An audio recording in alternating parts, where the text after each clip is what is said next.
Hi, this is Tina Bennett, and time for a short tip.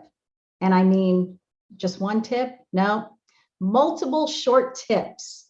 And the reason you see my little halo is because I'm not an angel and nor are you.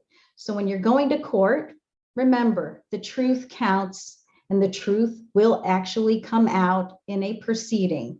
So one of the first things you're going to have to do is my tip is tell your attorney the truth.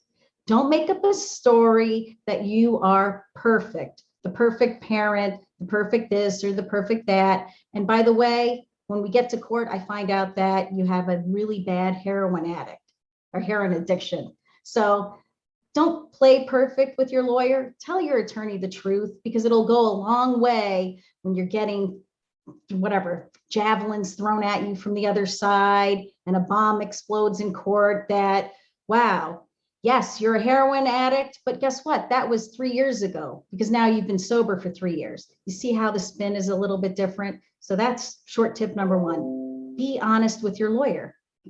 Have little angel ears, or not ears, halos.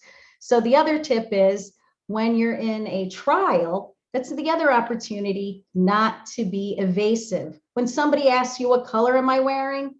You might be a little confused because it's black and white. Well, you might have to say black and white. What lipstick is this? Red. It's not purple. It's not blue. Don't be evasive and give an answer that doesn't make sense. Give a real answer and try to tell the truth because the truth is a lot easier to remember than a lie.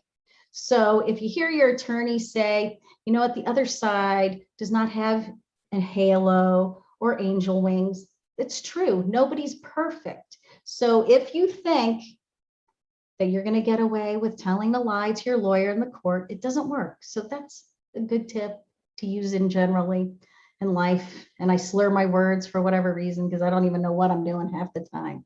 So that's it. Call Tina Bennett if you want me to represent you or don't. Have a nice day.